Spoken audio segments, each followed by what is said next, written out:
saudara yang terkasih dalam Tuhan. Selamat kita bertemu lagi hari ini di minggu pertama di bulan puasa ya.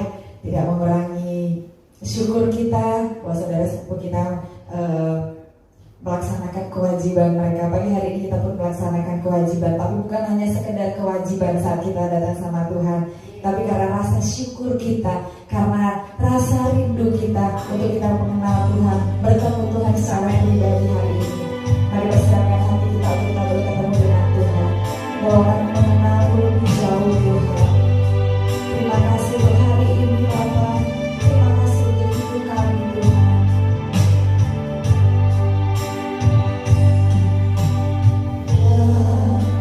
Buka mataku dan lihat wajahmu, kami terkagum Tuhan, ku terkagum.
ketika saya menyanyikan pujian yang terakhir, saya bersyukur kalau saya saat ini juga ada di tempat ini. Bahkan saya juga dalam kilas balik yang cepat ya, bahwa di dalam titik terendah dalam kehidupan saya, begitu juga saya percaya dalam kehidupan saudara semua, Tuhan ada di situ. Tuhan gak pernah meninggalkan saudara semua, amin. Buka hati kita untuk menerima firman Tuhan, kita fokus sama Tuhan. Saya percaya hati-hati saudara juga sudah dibukakan lewat pujian dan penyembahan tadi, dan percaya bahwa Tuhan hadir saat ini, amin. Siap memberkati saudara, amin. Saudara, tentunya sebagian besar orang memiliki HP. Zaman sekarang punya HP, ya, gitu ya. Yang mungkin 1-2 orang yang nggak punya HP di sini, ada yang nggak punya HP. Kebanyakan ada ibu-ibu yang nggak punya HP ya. Tapi kalau yang punya HP pernah ngalamin tuh, atau sering ngalamin full memory, pernah ya? Kalau udah penuh tuh memorinya, ya, saudara mau foto nggak bisa, penuh gitu ya. Mau save dokumen penuh, dikumaha gitu ya. Gimana caranya? Ya dibuang file-file yang lama, sampah-sampahnya dibuang ya. Saya juga suka kesulitan kalau mau edit-edit video atau foto, ya penuh gitu ya. Pas mau syuting, ya penuh HP-nya, buru-buru dibuang ya. Di dalam Amsal 20 ayat 9 dikatakan, siapakah dapat berkata, aku telah membersihkan hatiku, aku tahir daripada dosaku. Saudara, hati, bukan saya mengibaratkan hati ini seperti memorinya HP, enggak. Tapi seringkali di dalam hati kita juga masih banyak sampah-sampah dosa. Siapa yang dapat mentahirkan, dikatakan, membersihkannya? Hati merupakan organ vital yang berfungsi untuk menawar dan menetralisir racun, mengatur komposisi darah yang mengandung lemak, gula, protein, dan zat-zat lainnya. Hati juga yang membuat empedu, zat yang membantu pencernaan lemak di dalam tubuh. Nah saudara bisa bayangkan jika hati kita tercemar, maka seluruh tubuh juga akan terpengaruh ya. Jadi kalau hati kita ini nggak beres, dalam arti jasmani ini, di dalam hati kita ini racunnya nggak bisa dinetralisir, tubuh akan terpengaruh sehingga timbul berbagai macam penyakit. Oleh sebab itu kita pun secara jasmani dianjurkan untuk selalu menjaga dan merawat hati ya, supaya tetap sehat dengan pola hidup sehat, olahraga gitu. Nah demikian juga hubungannya dengan rohani kita. Hati ini begitu sangat penting, sebab dikatakan segala sesuatu yang jahat, kotor yang ada di dalam hati kita itu membuat seseorang tidak bisa leluasa datang kepada Tuhan, menjadi penghalang untuk mendapat jawaban doa, dan menjadi penghalang juga untuk mengalami kebaikan Tuhan ya. Di dalam Mazmur 73 ayat 1 dikatakan, sesungguhnya Allah itu baik bagi mereka yang tulus hatinya, bagi mereka yang bersih hatinya ya. Jadi ketika hati kita penuh sampah, dosa, dikatakan kotoran, kadang-kadang itu sulit ya, kita merasakan mana kebaikan Allah itu mana, menjadi penghalang untuk kita menerima jawaban doa. Tema firman saat ini adalah clean heart, artinya hati yang bersih. Di dalam Amsal 4 ayat 23 dikatakan, jagalah hatimu dengan segala kewaspadaan, karena dari situlah terpancar kehidupan. Begitu pentingnya kita harus menjaga hati kita secara rohani ya. Dikatakan menjaga hati, harus waspada, karena dari situlah terpancar kehidupan. Jadi pusat kehidupan kita itu ada di hati kita ya. Mengapa harus menjaga hati? Di dalam Matius 15 ayat 19 dikatakan demikian, karena dari hati timbul segala pikiran jahat, pembunuhan, perzinahan, percabulan, pencurian, sumpah palsu, dan hujat. Saudara ya, betapa rentannya hati manusia ini. Mungkin saudara bisa nonton film ya, terus yang jahat-jahat itu terpengaruh, itu bukan karena pikiran aja, tapi kalau hati kita udah bersih, nggak ada pikiran-pikiran yang kotor begitu. Mungkin kita maksudnya gini ya, kita nggak bisa menolak ya, kadang-kadang diperhadapkan melihat orang berbuat jahat dan lain sebagainya. Tetapi kalau hati kita bersih, udah difilter, itu nggak akan berpengaruh sama kita. Tetapi tadi dikatakan karena dari hati itu timbul segala pikiran jahat. Terus bagaimana kita bisa memiliki hati yang bersih, clean heart? Seperti doa Daud juga, dia mengatakan demikian di dalam Mazmur 51 ayat 12. Jadikanlah hatiku tahir ya Allah, dan perbaharuilah batinku dengan roh yang teguh. Bacaan ayat pagi hari ini saya akan mengambil di dalam Yehezkiel 36 ayat 25 sampai ke 27. Kita akan baca ya, Yehezkiel 36 ayat 25 sampai yang ke 27. Oh tidak keberatan, saya mengajak jemaat untuk membacakan ayat demi ayat ini, cuma 3 ayat ya, kelihatan ya. Oke. Mulai dari ayat 25. 1, 2, 3. Aku akan mencurahkan kepadamu air jernih yang akan mentahirkan kamu dari segala kenajisanmu dan dari semua berhala-halamu. Aku akan mentahirkan kamu. Ayat 26. Kamu akan kuberikan hati yang baru dan roh yang baru di dalam batinmu, dan aku akan menjauhkan dari tubuhmu hati yang keras dan kuberikan kepadamu hati yang taat. Ayat 27. Rohku akan kuberikan diam di dalam batinmu, dan aku akan membuat kamu hidup menurut segala ketetapanku dan tetap berpegang pada peraturan-peraturanku dan melakukannya. Ada amin? Amin. Saudara, sebelum lebih lanjut saya mau ngadain percobaan kecil. Izinkan saya lakukan percobaannya sebentar. Saya bawa kresek ya. Ada percobaan. Nah, saya bawa sebuah tempat.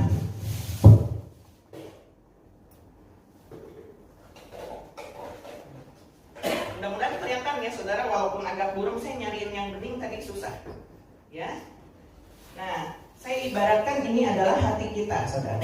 Hati kita yang lama, manusia, hati manusia ya. Jangan kita lihat hati manusia. Ya. Yang dicemarkan oleh dosa. Saya kasih setetes aja ya, karena ini black banget. Nah, hati kita yang kotor dikatakan, oh sorry. Nah, hati kita yang kotor ini adalah melambangkan hati kita yang penuh dosa sebelum kita bertemu dengan Tuhan Yesus. Hati yang kotor ini, saudara, jika tidak disucikan, ya, akan berdampak, saudara. Ini hati kita ya.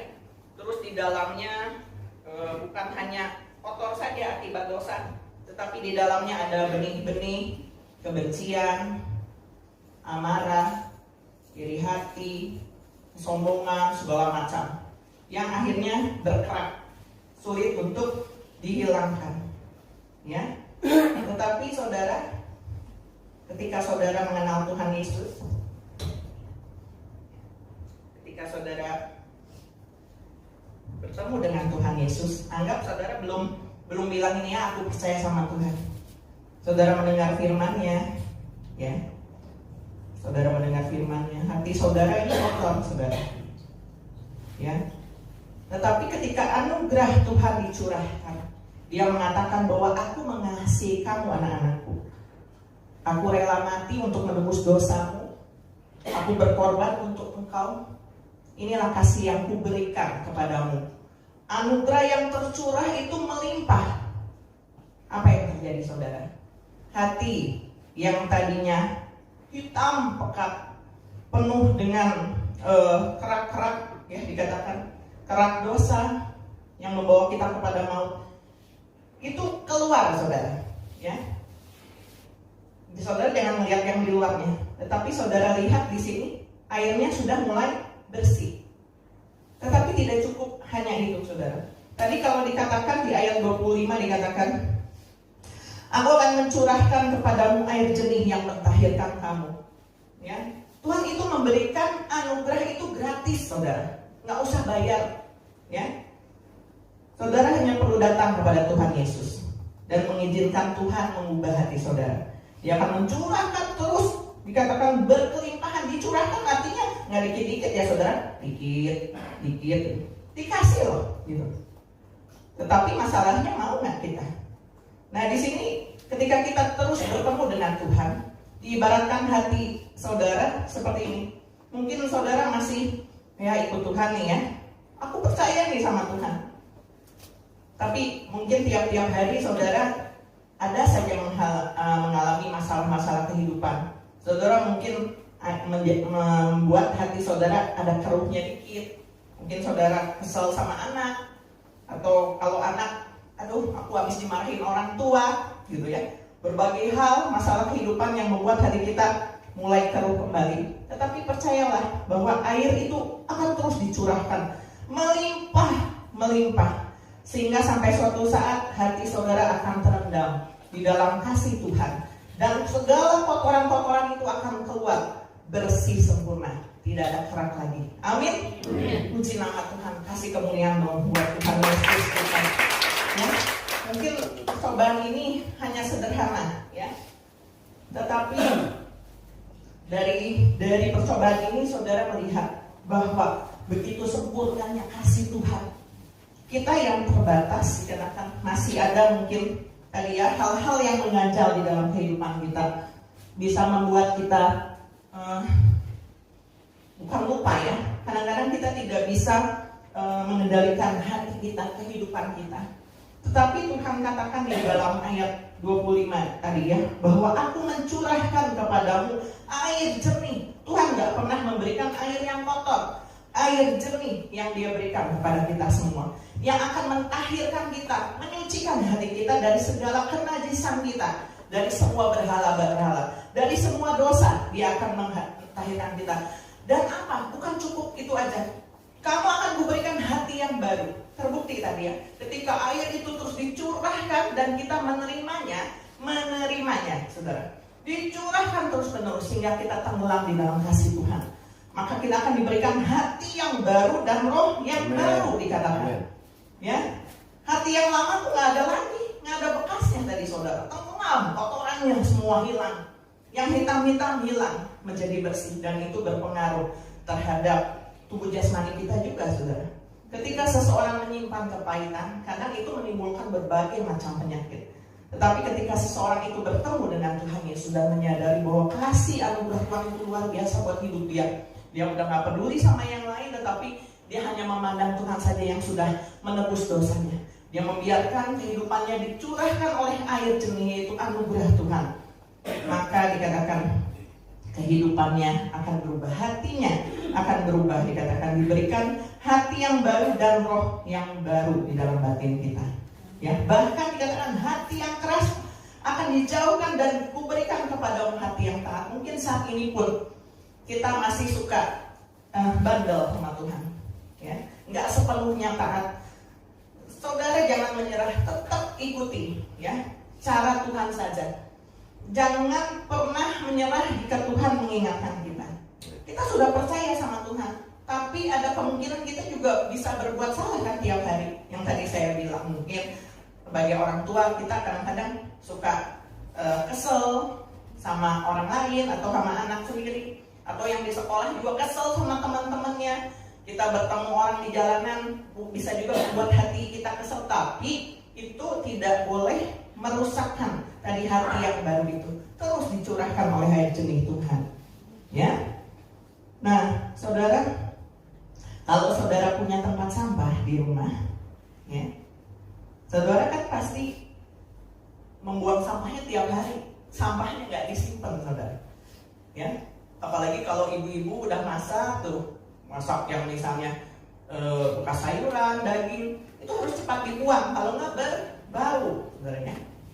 Dan kadang nggak cukup hanya, misalnya kita tempat sampah, tapi tempat sampah itu mungkin kita kasih plastik nih, jadi sampah-sampahnya tuh nggak dibuang langsung ke tong sampahnya, reseknya yang dibuang. Tapi kan saudara, kadang-kadang sisa-sisanya itu tercecer di tempat sampahnya itu, sehingga apa yang saudara lakukan? Dicuci tempat sampahnya sampai bersih, ya, supaya tidak mengeluarkan bau. Di dalam hati kita, saudara, pembersihan itu tidak boleh setengah-setengah, ya. Oh ya, saat ini saya sedang perlu Tuhan saja, yuk, saya mau datang ke gereja, saya mau menghadap Tuhan, ya. Tapi udah gitu diisi sampah lagi, tidak seperti itu. Tetapi saudara harus terus mau dibersihkan oleh Tuhan. Ya, setiap saat air jernih itu dicurahkan setiap saat. Oke, pertama adalah itu kita harus menyadari bahwa itu adalah anugerah Tuhan. Tetapi air jernih ini melambangkan firman Tuhan yang akan terus-menerus dilimpahkan di dalam kehidupan saudara. Saudara nggak cukup, oh ya, aku udah percaya sama Tuhan Yesus, dia sudah menyelamatkan saya, tapi saudara nggak mau dengerin firman Tuhan. Ya percuma, saudara. Ya. Tetapi kalau mau hati kita menjadi clean heart, hati yang bersih dikatakan, firman Tuhan itu akan terus mengisi kehidupan kita sampai kita tenggelam di dalam kasih Tuhan. Kemarin di Youth, Bapak Gembala mengangkat satu ayat juga bahwa kita harus tinggal di dalam Dia. Tinggal di dalam Tuhan Yesus, supaya Tuhan Yesus itu tinggal di dalam kita. Kasih-Nya melimpah dalam kehidupan kita. Tadi pujian mengatakan bahwa tak terbatas kuasa Tuhan, kasih Tuhan. Kalau kita mau mengalami kasih Tuhan yang tidak terbatas itu, kita harus tinggal di dalam Tuhan. Tenggelam dikatakan. Enggak separuh-separuh pembersihan yang nggak mau Tuhan, yang ini aku nggak mau hilangkan, tidak bisa saudara.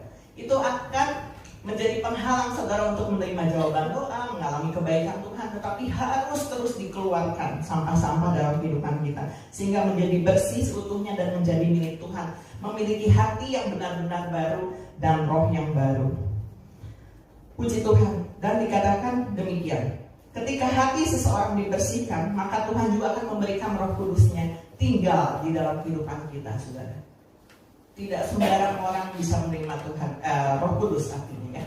Kita sudah menerima Tuhan Yesus, tetapi untuk Roh Kudus itu tinggal di dalam kehidupan kita, dia tidak mau tinggal di dalam hati yang najis, penuh kenajisan. Benar Tuhan menyertai kita, tetapi untuk Roh Kudus itu tinggal di dalam kehidupan kita sepenuhnya. Hati kita ini harus mau disucikan, nggak bisa kumaha orang kumaha gue gitu. Tetapi miliki hati yang mau terus dicurahkan oleh air jernih, ya. Nah, dikatakan ketika seseorang terus mau dicurahkan air jernih dan mengalami pentahiran, ada janji Tuhan untuk orang yang bersih hatinya. Di dalam Yeskiel 36 ayat 28 dan seterusnya, saya akan bacakan ya. Dan kamu akan diam di dalam negeri yang telah kuberikan kepada nenek moyangmu, dan kamu akan menjadi umatku, dan aku akan menjadi Allahmu. Ya, jadi saudara, ketika kita mau ditahirkan, itu jaminan kita bahwa Tuhan akan menjadi Allah kita. Ya, menjadi penuntun kita, dan kita menjadi umatnya. Kita harus mau jadi umatnya, ya. Nggak hanya ya tadi yang saya bilang percaya deh sama Tuhan Yesus, tapi kita nggak mau digembalakan. Tapi kita harus mau menjadi umatnya, menjadi Allahmu. Ya, ketika kita terus dicurahkan air jernih, dikatakan aku akan menjadi Allahmu. Kemudian ayat 29, aku akan melepaskan kamu dari segala dosa kenajisanmu, dan aku akan menumbuhkan gandum serta memperbanyaknya, dan aku tidak lagi mendatangkan kelaparan atasmu. Ini artinya jaminan dalam kehidupan kita. Di sini berbicara tentang gandum adalah kehidupan jasmani kita, saudara. Selama saudara hidup di dalam dunia ini, saudara nggak perlu khawatir lagi, karena jaminan pemeliharaan Tuhan juga berlaku atas kehidupan anak-anak Tuhan yang tadi dikatakan hatinya ditahirkan, ya. Kemudian di ayat 30, aku juga memperbanyak buah pohon-pohonmu dan hasil ladangmu, supaya kamu jangan lagi menanggung noda kelaparan di tengah bangsa-bangsa. Lebih luas lagi, saudara. Ini berbicara tentang bahwa berkat Tuhan akan melimpah, dan kehidupan saudara pun bisa menjadi berkat buat yang lain. Tidak ada noda. Kita tidak lagi mempermalukan Tuhan, tetapi dalam kehidupan kita mempermuliakan nama Tuhan. Ya. Dan kemudian di ayat 31 dikatakan, dan kamu akan teringat-ingat kepada kelakuanmu yang jahat dan perbuatan-perbuatanmu yang tidak baik, dan kamu akan merasa mual melihat dirimu sendiri karena kesalahan-kesalahanmu dan perbuatan-perbuatanmu yang keji. Artinya gini, saudara, bukan mengingat kayak gimana ya, saudara, tapi ketika saudara mengingat masa lalu saudara yang kelam, saudara sendiri akan merasa mual, dikatakan jijik. Berarti saudara tidak akan pernah lagi melakukan hal tersebut, karena hal tersebut merugikan diri saudara dan mempermalukan nama Tuhan. Itu yang akan terjadi ketika hati kita ini dicurahkan air jernih terus menerus, ya saudara. Itu air jernihnya terus dicurahin Tetapi kan kesiapan hati kita mau atau enggak. Kalau kita menghindar, ya dikatakan tidak mau dicurahkan air jernih oleh firman Tuhan, nggak mau diisi, saudara nggak mau datang ibadah, saudara nggak mau bersekutu dengan Tuhan, saudara tidak mau mengisi kehidupan saudara dengan firman Tuhan. Bagaimana hati yang tadi gelap, kotor oleh dosa dan berkerak itu bisa lepas semuanya. Jadi saudara harus tinggal di dalam Tuhan. Amin. Kesimpulannya adalah saudara, ketika saudara mau ditahirkan, saudara akan diberikan hati dan roh yang baru. Artinya saudara, ketika saudara diberikan hati dan roh yang baru, saudara akan menjadi pribadi-pribadi yang mau dibentuk, melupakan masa lalu. Artinya tadi ya, tidak mau lagi melakukan hal-hal yang sudah menjijikkan, ya, dosa-dosa sampah-sampah yang lalu. Bahkan Paulus mengatakan, aku menganggapnya sampah, tetapi Tuhan Yesus itu adalah keuntungan bagiku. Itu yang dilakukan oleh Paulus, dan itu juga yang harus dilakukan oleh kita. Dan kita harus terus melangkah maju. Sama seperti firman Tuhan mengatakan bahwa aku terus mengarahkan diri ke depan, berlari kepada tujuan untuk memperoleh hadiah surgawi. Yang lama ditinggalkan, kita sudah memiliki kehidupan yang baru, hati yang baru. Dan dikatakan harus mau hidup di dalam ketetapan Tuhan. Karena tadi dikatakan kamu akan kuberikan hati yang taat, ya. Hati yang keras itu dibuang, hati yang taat. Kalau orang nggak taat, nggak mau melakukan ketetapan Tuhan, dapat nih firman Tuhan, ntar aja deh, ini mah buat si dia, itu nggak taat saudara. Tetapi ketika firman Tuhan itu datang dalam kehidupan kita, kalau kita memiliki hati yang taat, ya dilakukan, melakukan ketetapan Tuhan. Dan dikatakan menjadi umat Tuhan yang baik, ya saudara. Di dalam Ibrani 10 ayat 22 mengatakan, karena itu marilah kita menghadap Allah dengan hati yang tulus ikhlas dan keyakinan iman yang teguh. Oleh karena hati kita telah dibersihkan dari hati nurani yang jahat, dan tubuh kita telah dibasuh dengan air yang murni. Amin saudara. Firman Tuhan itu adalah air yang murni. Ketika kita bertemu dengan Tuhan Yesus, anugerahnya itu cukup besar, malah berlimpah dalam kehidupan kita. Tetapi kita harus mau terus disucikan hati kita, jiwa kita dengan air yang murni. Firman Tuhan yang mengubah hati kita. Hati yang lama gak ada lagi, tetapi yang adalah hati yang baru, roh yang baru, sehingga roh Tuhan bersemayam di dalam kehidupan kita. Kita gak mampu tanpa Tuhan. Secara jasmani kita banyak kelemahan, tetapi ketika kita membiarkan dari air berjernih dicurahkan, artinya kita tenggelam di dalam kasih Tuhan. Tuhan itu ada di dalam kehidupan kita, Roh Kudus ada dalam kehidupan kita.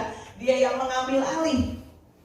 Kedagingan kita lemah, saudara. Kita masih bisa ngeluh, mungkin kita bisa menangis, itu kan kelemahan, saudara. Tetapi dikatakan hati kita terus dipulihkan, dijernihkan tiap hari, saudara, tiap hari. Makanya jangan lupa kita membaca firman tiap hari, bersaat teduh. Kemarin juga Bapak Gembala mengingatkan khususnya untuk anak-anak muda, generasi sekarang jangan sampai terseret oleh dunia ini. Banyak istilah sekarang ini yang dikatakan tapi negatif, ya, kayak misalnya aku mager ke gereja. Harusnya nggak boleh seperti itu, saudara. Magernya harusnya ke tempat yang maksiat, gitu ya. Nggak boleh datang ke yang tempat kayak gituan. Tapi kalau misalnya dugem, banyak kan anak-anak muda seperti itu semangat sampai tengah malam juga dilakonin, saudara. Tapi ke rumah Tuhan mager, saudara. Itu nggak boleh terbalik, itu nggak boleh terjadi kepada anak-anak Tuhan, khususnya generasi muda. Tetapi jadilah generasi muda yang luar biasa di dalam Tuhan, tiap pagi bertemu dengan Tuhan Yesus melalui saat teduh, berdoa, memuji, menyembah Tuhan, membaca firman. Itu yang dilakukan, harus dimulai gerakannya. Kalau enggak, saudara, sayangnya anugerah Tuhan itu dilimpahkan dengan begitu limpahnya, tetapi dibuang percuma oleh kita. Jangan sampai seperti itu. Tapi saya percaya bahwa saudara-saudari sini adalah orang yang mengasihi Tuhan. Tapi kadang-kadang gimana caranya, ya, supaya aku tuh bisa mengalami kemenangan di dalam Tuhan. Aku sudah terlalu lelah untuk bekerja, aku sudah terlalu lelah menghadapi perjalanan kehidupan ini, sehingga mungkin yang di pikiran kita lebih baik kita pulang ke surga. Anak-anak Tuhan kan seperti itu, capek Tuhan ini. Tetapi saudara, kelahiran saudara di dalam dunia ini bukan satu kebetulan. Apapun yang saat ini saudara sedang alami, tadi dikatakan di posisi titik terendah sekalipun, Tuhan ada loh. Cuman kita membuka hati kita aja supaya mata rohani kita tuh terang gitu. Terus ngeliat bahwa Tuhan tuh terus mencurahkan air jernihnya loh, firman Tuhannya jangan kita sia-siakan. Jadi ketika hari Minggu datang kita udah siapin hati, aku mau datang besok. Jadi yang tertuju tuh fokusnya sama Tuhan, bukan yang lainnya. Tuhan dulu deh gitu. Ya. Pagi bangun, Tuhan dulu deh gitu, bukan yang lainnya. Gitu ya. Jadi biar kita memiliki hati yang terus diperbaharui. Saya rindu juga untuk jemaat di tempat ini terus dikuatkan di dalam iman. Tadi dikatakan bahwa menghadap Allah itu dengan hati tulus ikhlas dan keyakinan iman yang teguh. Kalau saudara datang ke tempat ini tanpa keyakinan iman yang teguh, apa bedanya saudara dengan yang di luar sana? Saudara harus datang ke tempat ini dan pulang membawa satu kekuatan yang baru, terus diteguhkan di dalam iman. Amin. Ya. Dan harus mengingat bahwa hati kita ini dibersihkan, disucikan. Bukan hanya waktu perjamuan kudus saja saudara, yang kita lakukan setiap bulan atau nanti pas Jumat Agung. Tetapi tiap hari hati kita harus disucikan, dijernihkan, di-clean. Seperti tadi tempat sampah dicuci tiap hari sehingga tidak menimbulkan bau. Tetapi harum ya, buat kemuliaan bagi nama Tuhan. Dan harus hati-hati saudara, bahwa iblis itu gak tinggal diam. Saya teringat akan kisah di dalam Matius 12 ya, tentang kembalinya roh jahat saudara. Udah bersih hatinya, tetapi dibiarkan sehingga satu saat roh iblis itu masuk membawa teman-teman yang lain. Jadi kita harus waspada tadi. Dikatakan Amsal 4 ayat 23, jagalah hatimu dengan segala kewaspadaan. Jangan sampai hidup kita ini di bawah cengkraman iblis, tetapi kita ada di bawah kasih karunia Tuhan. Ya, puji nama Tuhan. 2 minggu lagi kita akan merayakan Paskah, saudara. Nggak kerasa ya? Apa arti Paskah buat kehidupan kita? Itu adalah satu titik balik kehidupan kita, saudara. Setiap orang yang mengaku Tuhan Yesus sebagai Tuhan dan Juru Selamat, hidupnya harus mengalami kebangkitan, saudara. Tuhan Yesus lahir ke dalam dunia ini, mati, bangkit, apa nggak ada artinya? Wow, luar biasa, saudara. Itu adalah rencana Allah buat kita semua supaya kita masuk ke dalam dunia Tuhan, menerima jaminan keselamatan, masuk ke surga loh. Kalau kita yang misal nggak tahu ya, anggapnya gini ya, masih lama gitu, surga seperti apa ya gitu. Tetapi saudara, jangan main-main dengan kehidupan kita. Dikatakan firman Tuhan juga dikatakan di dalam dunia ini kita tuh hanya pendatang. Ada yang hidupnya bisa 100 tahun lebih, tapi ada yang diizinkan Tuhan 70 tahun, 50 tahun, bahkan ada yang lebih singkat. Hanya pendatang saudara, hanya sementara. Tetapi kehidupan kekal yang kita yang sungguh-sungguh ada dalam kerajaan surga itu yang harus jadi bagian kita, saudara. Amin. Puji nama Tuhan. Biarlah hati kita pada saat ini dibajak oleh firman Tuhan dan membiarkan dikatakan air jernih itu terus mengalir di dalam kehidupan kita, membersihkan setiap hal yang kotor sehingga pikiran-pikiran yang kotor juga terus dibersihkan. Puji Tuhan. Firman Tuhan tidak saya panjangkan, saya undang para pelayan Tuhan maju ke depan. Biarkanlah dikatakan air jernih itu terus mengaliri kehidupan kita, hati kita tiap hari, saudara. Tiap hari. Jangan membuang waktu saudara, atau jangan melewatkan waktu saudara dengan Tuhan, ya.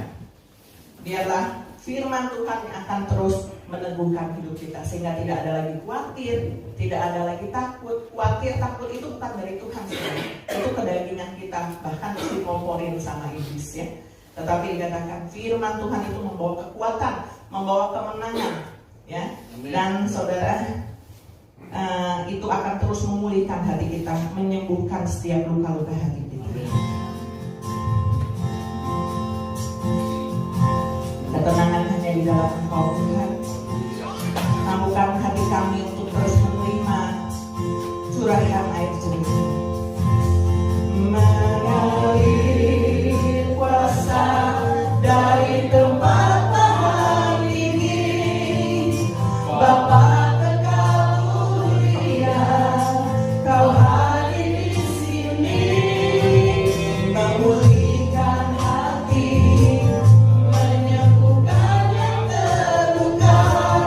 Luka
firman Allah biar hidup kita boleh menjadi berkat.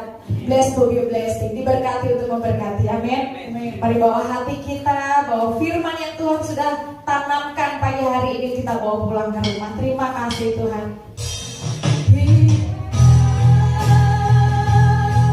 Engkau memberkati aku, amin. Bukan cuma hujung ibadah kami Tuhan, tapi hati kami tetap melekat pada-Mu Tuhan. Yes Tuhan, amin. Seluas daerah kami, daerahku.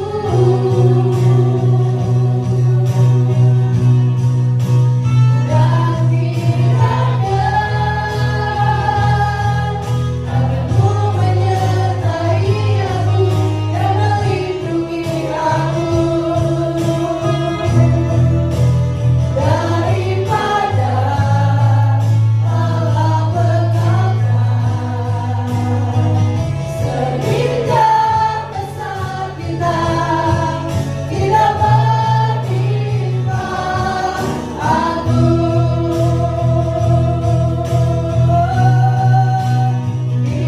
Kiranya Engkau memberkati aku berlimpah-limpah dan memperluas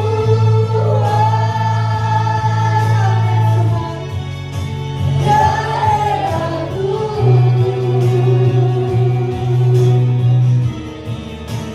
Dan kiranya tangan-Mu menyertai aku dan melindungi aku. Ini janji-Mu pada kami Tuhan, daripada malapetaka,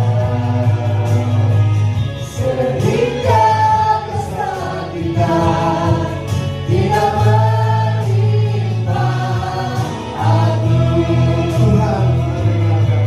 Tuhan mendengarkan Dan menjawab doaku. dan menjawab doa. Sekali lagi, Tuhan mendengarkan dan menjawab doaku. Tuhan mendengarkan dan menjawab doa. Berikan sorak-sorai kepada kita yang kebaikan yang luar biasa dalam kehidupan kita. Dan juga terima kasih Tuhan. Hari ini hari yang penuh dengan berkat Tuhan. Hari Minggu yang penuh dengan kebaikan Tuhan. Hari yang penuh Minggu yang penuh dengan mujizat Tuhan yang terjadi dalam kehidupan kami. Dan semua kebaikan Tuhan itu akan terjadi dalam kehidupan kami. Bersihkan hati kami. Kami punya roh yang baru. Kami punya hati yang baru. Dan kami boleh taat kepada Engkau Tuhan Yesus. Terima kasih Bapa.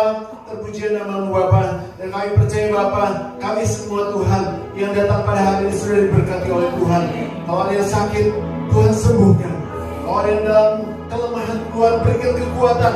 Yang dalam keadaan membutuhkan pertolongan, Tuhan akan bukakan jalan buat mereka semua. Karena Kau membukakan jalan buat kami. Terima kasih Bapa. Bahkan yang masih ada di rumah-rumah pada hari ini Bapa, Tuhan Kau gerakkan hati mereka supaya mereka juga boleh hadir di dalam ibadah-ibadah onsite berikutnya Bapa. Dan kami boleh sama-sama menerima berkat Tuhan yang luar biasa di dalam kehidupan kami. Terima kasih Tuhan. Terpuji nama Yesus dari kekal sampai kekal. Saudara, mari kita angkat tangan kita. Diberkatilah keluargamu, diberkatilah kesehatanmu, diberkatilah pekerjaan dan hasil kerjamu, dan diberkatilah orang yang mengandalkan Tuhan, yang menaruh harapannya kepada Tuhan. Sekarang selalu terimalah berkat yang besar dari Allah Bapa, cinta kasih yang sungguh luar biasa dari Tuhan kita Yesus Kristus, dan persekutuan dengan Roh Kudus menyertai hidup kita mulai pagi hari ini sampai Tuhan Yesus datang kali yang kedua. Tetap angkat tanganmu dan angkat pujian.